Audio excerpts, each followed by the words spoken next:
پیارے بچوں، آج ہم جو کہانی سنیں گے وہ ہے گلہری کی، جو کہ ایک شرارتی گلہری تھی۔ ایک تھی گلہری اور ایک تھا اس کا بچہ۔ بچے کا نام تھا گلو۔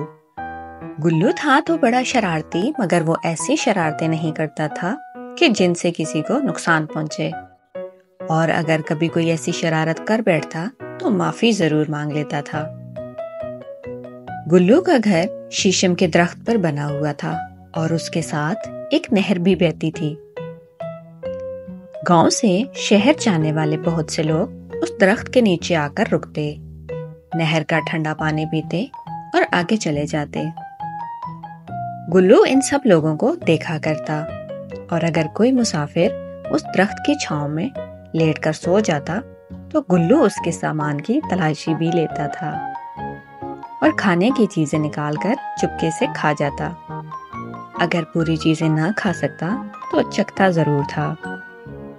وہ اکثر سوچتا کہ یہ انسان اتنی اچھی اور مزے کی چیزیں کہاں سے لے آتے ہیں۔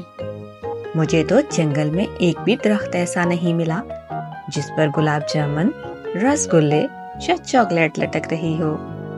مگر اسے کیا معلوم تھا کہ یہ نعمت تو اللہ میاں نے صرف انسانوں کو ہی دی ہے کہ وہ گھر پر مزے کی چیزیں بنا کر کھا سکیں۔ نہر کے پل سے گزرنے والے چند لوگ تو ایسے تھے کہ گلو ہر روز ان کو دیکھا کرتا۔ ان میں ایک بوڑھی اماں تھی جو باغ سے پھول چن کر شہر بیچنے جاتی تھی۔ پھولوں کی بھینی خوشبو گلو کو بہت پسند تھی۔ دوسرا بابا دارا تھا جو شہر سے سبزی بیچنے جاتا تھا اور واپسی پر شیشم کے درخت کے نیچے بیٹھ کر چند منٹ آرام کرتا تھا۔ تیسرا اختر گوالا تھا جو دودھ لے کر شہر جاتا تھا۔ کبھی کبھار گلو اور اس کے ساتھی شرطیں لگا کر اختر کی سائیکل کے آگے سے گزرنے کا مقابلہ بھی کیا کرتے تھے۔ ایک روز گلو اپنے دوستوں کے ساتھ درخت پر پکڑم پکڑائی کھیل رہا تھا کہ اس کی نظر شہر سے آنے والے راستے پر پڑی۔ ایک آدمی سائیکل کے پیچھے ایک بڑا سا ڈبہ رکھے آ رہا تھا۔ گلو اور اس کے ساتھی کھیل چھوڑ کر اس آدمی کو دیکھنے لگے، کیونکہ انہوں نے اس آدمی کو پہلے کبھی اس راستے پر نہیں دیکھا تھا۔ وہ آدمی آہستہ سائیکل چلاتا ہوا شہر سے آ رہا تھا۔ یہ کون ہو سکتا ہے؟ گلو نے سوچتے ہوئے کہا۔ مجھے پتا ہے یہ کون ہے، گلو کا ایک دوست بولا۔ گلو نے کہا، بتاؤ کون ہے؟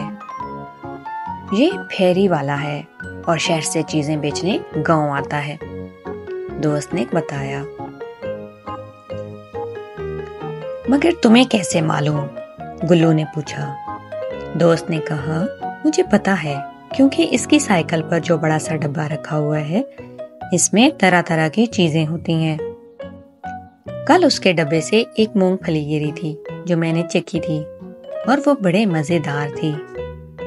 اچھا، اس کے ڈبے میں کھانے کی چیزیں ہوتی ہیں، تو چلو پھر آج تلاشی لیں گے، گلو نے خوش ہو کر کہا۔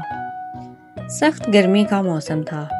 نہر پر پہنچ کر اس آدمی نے اپنی سائیکل شیشم کے درخت کے نیچے کھڑی کر دی اور خود نہر پر پانی پینے چلا گیا۔ گلو تو پہلے ہی موقع کی تلاش میں تھا۔ وہ فوراً ایک شاخ سے دوسری شاخ پر ہوتا ہوا نیچے کو دوڑا۔ اس کے دوست ذرا ڈرپوک تھے، وہ اوپر ہی بیٹھے رہے۔ اچانک گلو کا پاؤں پھسلا اور وہ دھڑام سے نیچے جا گرا، مگر زمین پر گرنے کی بجائے وہ سائیکل والے ڈبے میں جا پڑا۔ وہ تو خوش تھا کہ مفت میں مونگ پھلیاں، اخروٹ اور دوسری چیزیں کھانے کو ملیں گی، مگر یہ کیا، دکاندار تو آج شہر سے صرف سرخ مرچیں لے کر آیا تھا۔ اچھا، گلو نے ایک زور کی چھینک لی اور ڈبے سے باہر جا پڑا، اور پھر تو گلو چھینکتا ہی چلا گیا۔ گلو کی سمجھ میں نہیں آ رہا تھا کہ یہ ہو کیا رہا ہے۔ وہ تو بس منہ کھول کر چھینکتا اور 2 فٹ پیچھے جا گرتا۔ اس کا یہ حال دیکھ کر اس کے دوست جو درخت پر بیٹھے تھے زور سے ہنسنے لگے اور اتنا بے قابو ہو کر